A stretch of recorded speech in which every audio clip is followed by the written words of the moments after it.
रमाकांत जी घर की पार्किंग से कार निकाल रहे थे, तभी केशव की मम्मी श्वेता ने जल्दी से कहा, श्वेता, केशव, चलो जल्दी से कार में बैठो, बेटा धूप बहुत तेज है। केशव, ठीक है मम्मी, मुझे तो आपसे भी ज्यादा जल्दी है। पापा को कभी कभी तो टाइम मिलता है कहीं घुमाने का। तीनों कार में बैठकर घूमने के लिए चल देते हैं। कार्यक्रम पहले से तय था। पहले वाटर पार्क जाएंगे, फिर बाहर अच्छे से रेस्टोरेंट में खाना खाएंगे, उसके बाद शाम को मूवी देखेंगे। तीनों वाटर पार्क पहुंच जाते हैं। टिकट ऑनलाइन बुक थे, इसलिए ज्यादा परेशानी नहीं हुई। उसके बाद कपड़े चेंज करके पानी में उतर गए। कई तरह की राइड केशव और पापा ने की।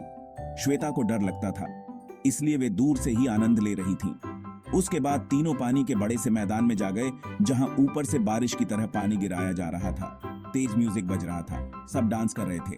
तीनों घंटों भीगते रहे। श्वेता, अब हमें चलना चाहिए। केशव बहुत देर से भीग रहा है, कहीं जुकाम ना हो जाए। रमाकांत जी, हाँ बेटा, तुम्हारी मम्मी ठीक कह रही हैं, जल्दी चलो। तीनों चेंजिंग रूम से कपड़े चेंज करके बाहर आ जाते हैं। तब तक दोपहर के 3 बज चुके थे। बहुत भूख लग रही थी। वे जल्दी से कार की ओर बढ़ जाते हैं। कार में बैठकर रेस्टोरेंट की ओर चल देते हैं।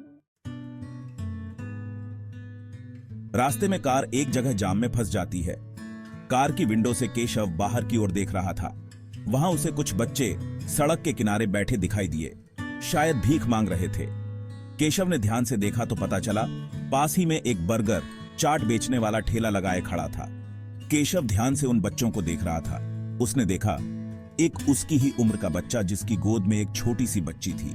वह बार बार उस बच्ची को अपने साथ बैठे बच्चे की गोद में देकर उस ठेली वाले के पास जाकर खड़ा हो जाता और चाट खा रहे लोगों से पैसे मांगने लगता, लेकिन सब उसे भगा देते थे। गर्मी में धूप में नंगे पैर वह तपती हुई जमीन पर एक पैर ऊपर करता, फिर दूसरा पैर ऊपर करता। इस तरह पैर बदल बदल कर पैरों को जलने से बचा रहा था।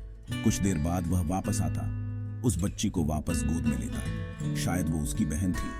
फिर उसे बहलाता, लेकिन बच्ची रो रो कर मचल रही थी। किसी तरह उसे शांत करके वह फिर से वहीं जाकर खड़ा हो जाता। केशव को उस लड़के पर बहुत तरस आ रहा था। वह उसकी मदद करना चाहता था, लेकिन उसकी मम्मी श्वेता गरीबों से नफरत करती थी। पापा बहुत समझदार थे, वह बहुत दयालु भी थे, लेकिन मम्मी किसी को एक भी रुपया भीख में नहीं देती थी। केशव ने गियर पर हाथ रखे पापा के हाथ पर हाथ रख उन्हें इशारा किया। रमाकांत जी भी बाहर देखने लगे। कुछ ही देर में उन्हें सब समझ आ गया। तभी उन्हें एक उपाय सूझा। रमाकांत जी, भाई श्वेता, लगता है रेस्टोरेंट तक पहुंचते पहुंचते तो खाना भी खत्म हो जाएगा और हम भूखे रह जाएंगे।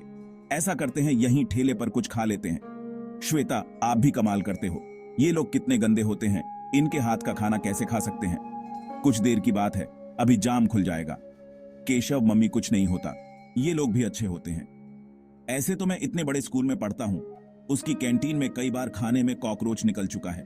श्वेता, अच्छा पहले क्यों नहीं बताया, मैं कल ही प्रिंसिपल से शिकायत करती हूं। रमाकांत जी, चलो ना थोड़ा सा खा लेते हैं, मैं गाड़ी साइड में लगाता हूं। श्वेता के जवाब का इंतजार किए बगैर उन्होंने गाड़ी साइड में लगा दी और तीनों चाट खाने पहुंच गए। चाट वाले को बनाने के लिए बोल दिया। तभी वह लड़का फिर से उनके पास आ गया। केशव, तुम्हारा क्या नाम है, क्या चाहिए तुमको? छोटू भैया, नाम तो मेरा राजा है, पर सब छोटू कहकर बुलाते हैं। मैं और मेरी बहन वो जो उसके पास है, दोनों भूखे हैं। श्वेता, केशव, मैंने मना किया है ना, ऐसे लोगों से बात मत किया करो। रमाकांत जी, ओहो श्वेता, बच्चा है, तुम भी कमाल करती हो। भैया, इसके लिए भी एक चाट का पत्ता लगा दो, लेकिन तुम्हारी बहन तो बहुत छोटी है, वह यह सब नहीं खा पाएगी। छोटू साहब, चाट रहने दीजिए, कुछ पैसे दे दीजिए, उसके लिए दूध ले लूंगा, बोतल मेरे पास है। रमाकांत जी, लेकिन यहां तो कोई दुकान नहीं है। छोटू साहब, वो सड़क के उस पार सामने की गली में है। रमाकांत जी ने उसे 20 रुपये दिए। वो 20 रुपये लेकर उस बच्चे के पास गया जिसने उसकी बहन को गोद में ले रखा था। उससे बोतल लेकर तेजी से सड़क पार करने लगा। बिना अपनी जान की परवाह किए वह दूसरी ओर पहुंच गया। वहां एक चाय वाला चाय बना रहा था। उससे 10 रुपये का दूध बोतल में डलवा लिया। फिर बोतल को हिलाता हुआ जिससे चीनी मिल जाए वह अपनी बहन के पास आया और उसे अपनी गोद में लेकर दूध पिलाने लगा। इधर चाट भी बनकर तैयार थी। रमाकांत जी, श्वेता और केशव तीनों चाट खा रहे थे। फिर रमाकांत जी ने चाट वाले से एक पत्ता और बनवा लिया। अपनी चाट खत्म करके वो पत्ता लेकर छोटू के पास पहुंच गए। रमाकांत जी का इशारा पाकर केशव ने उस लड़के से कहा, केशव भाई अपनी बहन को इसे दे दो और तुम चाट खा लो, तुम भी तो भूखे होगे।